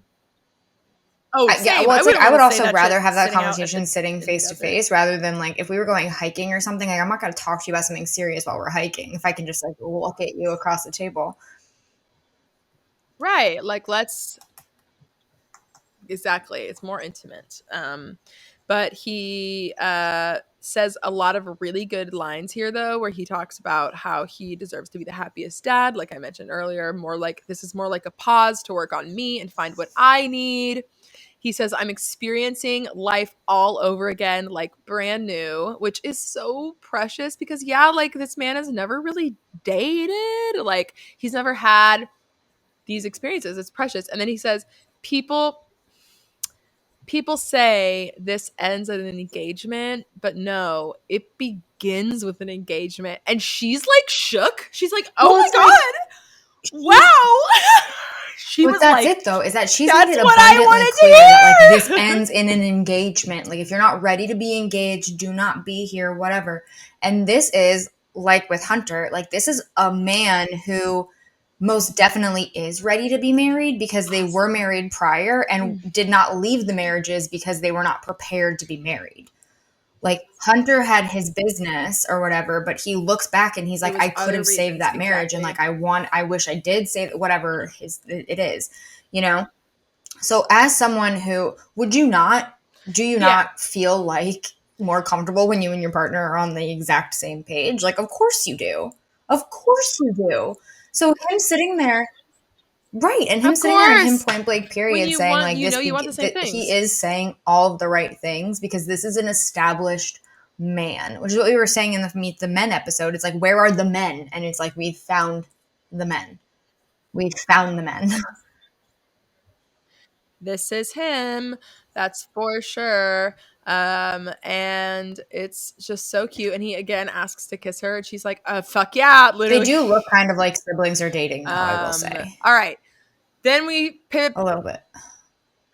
So then we're back to the men bitching about Thomas. It's mostly just like talking about how Thomas wants to take all this focus and whatever. Thomas is just saying dumb shit. I don't remember how Hunter and Thomas talk, and it seems like Hunter ends up being the weird mediator between Thomas and all the rest of the dudes. Whatever. But anyway, back to night portion. Michael, Katie. This is when he starts talking about his wife. Says he's been waiting for so much of this, and tells her about meeting his wife in college. Says they were married in 2012. She was an amazing advocate, strong through her cancer. Talks about he got really teary talking about the hair falling out, and says that she ended up dying in like a room full of people she loved. He's crying obviously, and he's like, I know what it's like to love and give everything. I finally got into a place where I'm ready to open up my heart. And Katie also says an amazing thing. Like, you could tell, again, she's been through so much of her own good shit. She goes, I know, I can only be lucky to have half of the love that you two had. Referencing his wife. But his response is everything, though. She says that she, in her, No, yeah, him he him says, letting her how know lucky it that is to like fall in their love love twice. could be Or different, like unique, but like not equal, but like yeah, the unique, just as grand. Like there's no reason why he yeah, can't have. And I think that that is my yeah, what's interesting is before Katie said like I'm not insecure about this, my very first thought was like it would take an incredibly it takes an incredibly secure person to very legitimately fall in completely into a relationship where someone's partner has died. Like ex is different.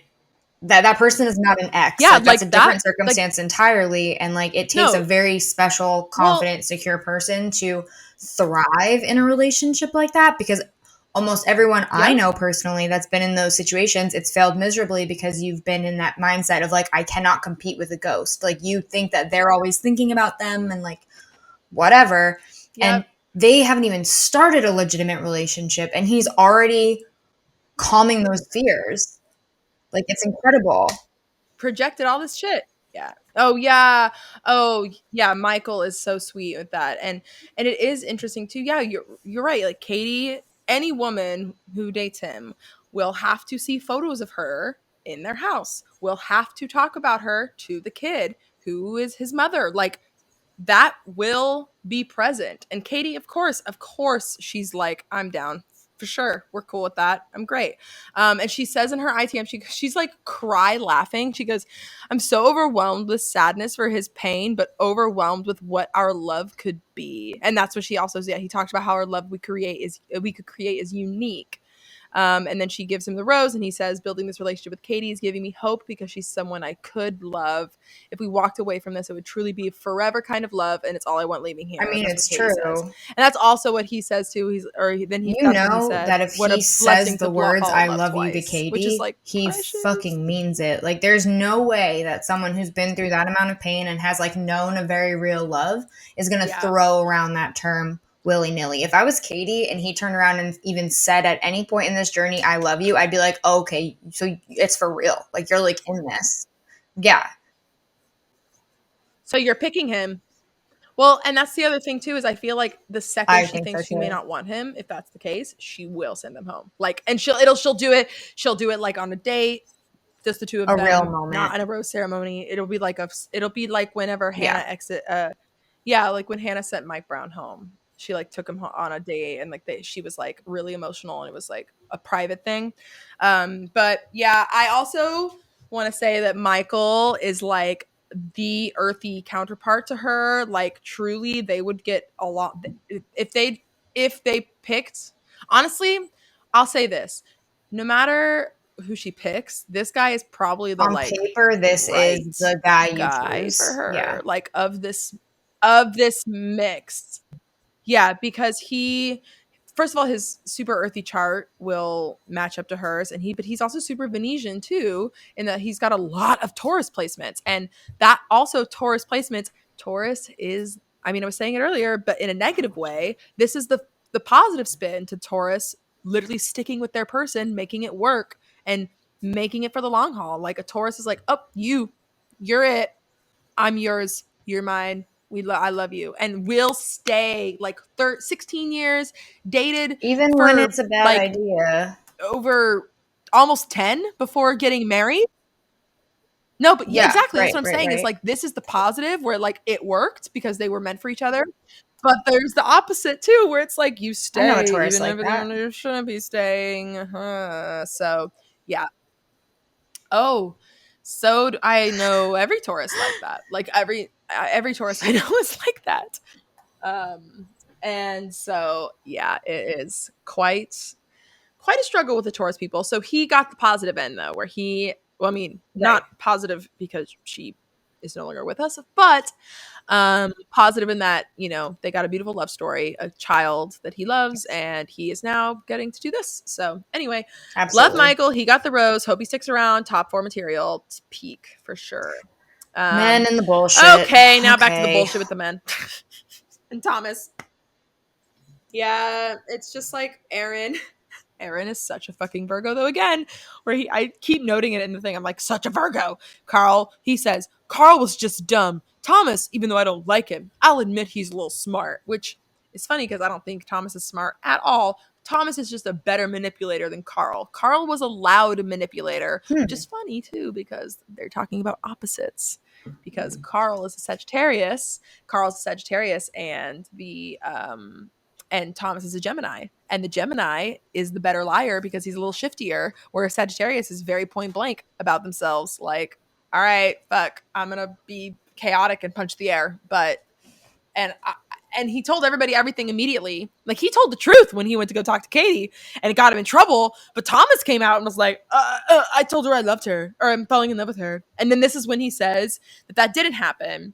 And they're all like, oh, if you lie about small stuff, then what else are you lying about? And all the men are waiting on this date card. And this is when Hunter is like, well, we might as well address this now. And he apparently, he says he's apparently talked to a lot of the guys, and now he's saying everyone thinks Thomas is fraud, and that he acts like he's on a campaign, like you want to be the Bachelor or something. And then this is when they all start being like, well, bro, have you ever considered it? And Thomas is like, I would never do anything to hurt you, so I'm sorry it felt that way. And then they're all like, well, we just feel manipulated, man. Literally. And Thomas is like, I appreciate you for being honest. And I felt like I've always been I feel like I have to always have all those smiles because, I'm just that dude, or what, it was something vague about like that bullshit of like, I just have to smile because I have to be that guy. And you're like, okay, no, you don't. No one asked you, buddy. And then they all continue to ask like, have you been do you want to be the Bachelor? And then he's a fucking idiot. And he goes, I can't be disingenuous, which is not the right. Disingenuous, but he said disingenuous to you guys, which is also kind of the Cancer Mercury of it all, where it's like, you guys are my bros and my family, so I have to be legit with you. But he goes, yes, coming on to this, it did make me wonder if I could be the next Bachelor. And then it all is just like chaos, and that's kind of when it ends. But anyway, this air sign man, I don't trust him. I don't trust at all. I hope she kicks his ass out immediately. I hope that fuck it all. Yeah, fuck this. Fuck it. Yep, and then we have the outro. It's going to be the first 5 minutes of the next episode, whatever. So what's the point? It's going to be wild. But the outro is exactly. The outro is literally Katie and Michael on their date looking at the stars, and they're trying to like name planets and shit. And it's really cute, but she keeps being like, what planet? Is that a star or a planet? Is that a planet? Is that Saturn? And she immediately mentioned Saturn, and I was like, oh my God, you fucking Capricorn. But then she mentions Pluto too. She mentions Pluto next, and she's literally been going through her own Saturn-Pluto transit this entire experience. Like, people, y'all don't realize that it's all happening. And so even if she doesn't know it, she's unconsciously knows it. It's in there. But really, very, very exciting. And I'm excited to see where it comes forward, because there are situations. So we know that next week we get Blake. We know that there are men that are in later episodes, because we see them in the previews in later episodes that we also haven't seen much screen time for. So like Andrew S., for example, we know that he is going to be a prime mover. He's going to be a prime mover and shaker, but we don't have much background as of yet. So I'm kind of excited to see what's going to happen in the next 2 episodes, and like the men that we will get to meet in the next 2 episodes that we have yet to meet before. But also I think that Katie has spoiled her own season in a certain regard. Not totally, but something about her season.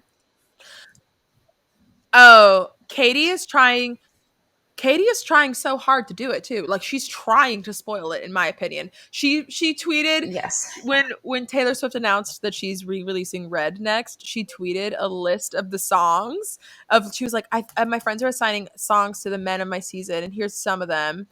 And the tarot reading from the beginning of the show, like, she's trying every little thing to like. So the thing that I'm referencing is that she did an interview about Paradise, and they asked her if she would be watching Paradise, and she made it a point to say that one of her exes would be on Paradise. But like the way that she spoke about it, it didn't seem like one of these men. Obviously she's not talking about the season because a bunch of these men are her exes, you know what I mean? But and then we get the preview for this upcoming episode in which we get introduced to Blake, where you hear Katie say, someone from my past has reached out to me. So I genuinely wonder if Katie and Blake have at any point had some kind of relationship or fling. And then she's now telling us unintentionally, she mentioned it in the interview, that Blake will be on Paradise. So Blake's obviously not going to win. I know. I don't know. I'm just saying a theory because Canada. Because it's not like any of her like unnamed or unknown exes would make an appearance on Paradise. She's not that popular for Bachelorette. You know what I mean? Like, she's not like Demi and Christian. Like, that's not going to be a thing that happens. It's obviously not Matt James because he's with Rachel. So I wonder. Yeah, good point. Wow. Well, I'm fascinated, but also, yeah, spoiler on that. But I bet she probably thought that spoiler like kind of vague, just like, oh, but then didn't think that they would include the clip of her saying the word "someone from." Granted, I don't know. This is all speculation based on that preview, so maybe I'm totally wrong. But based on that preview, I think that is it. Yeah. Well, I am as well. I am intrigued. I can't wait. Well, fuck it. I'm ready to see how Blake can convince himself. I can't wait to see how Blake convinces the men he's into. Hopefully that's it. But because he was on Claire's season and then on Tayshia's and now on Katie's. Yep. Wow. Oh, fuck Blake. Dumb Leo, man. Well, yeah. All right. So ending picks. So I chose Michael A last week and the week before. Mm-hmm. I am going to pick Michael A right now, but I have a strong feeling that he will not be my choice next week. I'm going to shift to Michael A. All right. Because I think that he has a very strong chance with Katie now. Even though I don't... Because I also really do think, like, if he doesn't win with Katie, I don't want him to be the Bachelor. You know what I mean? Like, I would rather him be the ring winner so he's not the crown. Like, I think the show would break him. Yeah. I just think that the producers are evil. He would only get women that are clout chasers. And I don't care. That's really, I mean, no shade to anybody, but like my beef with the whole issue with the guys and Thomas, all of these men are looking for love on TV because they want to be on TV. You can go to a speed dating event in your town. There's a reason why you're going on national television to do virtually the exact same thing. So the type of person that is drawn to this show is probably somebody who, there's a reason why most of the contestants move to LA afterwards, guys. So I would like to keep Michael far removed from that, unless they give him like what if they're casting the senior season for Michael? What if this has all been in play for forever and they're going to give him like a really nice, older, wealthy cougar? I would honestly, though, live for that. Shit. Me too. Give it to me, but not... I just don't want him to be broken. No, I would love for him to find a nice woman after the franchise. Whatever. But, all right, Michael, love you. We love you so much. You're the best. Go buy his merch, L4 Project online. You beat me to it. It's really cute. Yeah, Jess is really cute. Got really cute a mug and a tank top, and they actually look legit. Like, it's not like just a logo on a shirt or a mug. Like, it's designed things. No, it's actually really cute. If you have a chance, check out the shop. I'll link that below. There's a ton of options for actually a ton of different causes. They partnered up with more than just like the mug I bought. Proceeds are going to the Boys and Girls Club and like things like that. So. It's Michael. Plus, there are tabs on it that talk about like there's a tab that says like a story of a girl, and it's like the story of Laura. So it's super legit. It's really cute. There's nothing wrong with giving back, obviously, and like if you want to support Michael in ways other than just watching him on the show because he's an angel of a human, go to the L4 Project. I'll make sure to put the link in all of the notes everywhere, so you guys can go buy some cute ass stuff for summer and support a good cause. Yeah. And exactly, support a good cause, a good person, and his kid, literally. So, I mean, not really his kid, but well, yeah, it feels good for him. Also, because he sent Jess is fangirling. I love him, guys, for real. Well, because do you want to tell them why? No, because I want No. to playing chess, not Oh checkers, yeah. baby. You are so smart. Well, all right, everybody. Follow us. I think I have an idea for a meme based on Justin's faces, many faces. So I think I'm gonna finally make a fucking meme. Sorry, y'all. Yay. I just like nothing super like memeable has happened so far. Just like I'm not inspired. Also, like whatever. I'm not a meme farm. We're a Not a podcast. meme Listen to farm. us. Exactly. We're an audio content I farm. love come listen to us on our episodes. That's where the good shit is. And that's where I talk about real shit. And also it's like way easier to talk about like nuanced things like Also, on a podcast. if you like listening to the audio, go check out the YouTube. Yes, There's please. And if you like listening to the YouTube, go rate us on Apple Podcasts or spot, yeah, just go do it, click even though you're not buttons. listening to Start us. clicking things. Just you following us does nothing. Rating us just helps us. And we would like to continue doing this and also to eventually get popular enough to where maybe people will come on. Wouldn't it be so cool if we could do a live chart reading for somebody who's been on the show before? Like Absolutely. just chilling. Like, come I on, think if we y'all. reach out to people Let that are us. off contract, they don't need to get ABC's permission, so why not? All right, yeah, let's do it. I think so. So that's the Yep. goal. That's the goal, y'all. Manifest this for us. Rate, review, subscribe, watch the YouTube, follow our Instagram, and like all our posts. And I'm hilarious on the stories. I always look chaotic. Jess is so funny. Every time she pops on the story, she's got like a filter and is Because like I looking always pop cute. on and at like 9 o'clock, 10 o'clock at night when like I'm literally like No, that's always one I'm posting too, and I just look. I'm just like, I don't care. You're getting it all, y'all. You getting it all in my I don't know what it glory. is. I'll go unfiltered on my personal Instagram, but something about the podcast Instagram, it terrifies me. I understand. I also just like forget to use filters. Because you are But like rapid soon you'll fire, probably. like live responding them. You're like Yeah, reacting. exactly. I'm Yeah. trying to like get it in, trying to get it in there, y'all. But all right. Well, anyway, go follow us. We're funny. So, Jess, love Love ya. you. Can't wait for next step. See you next week.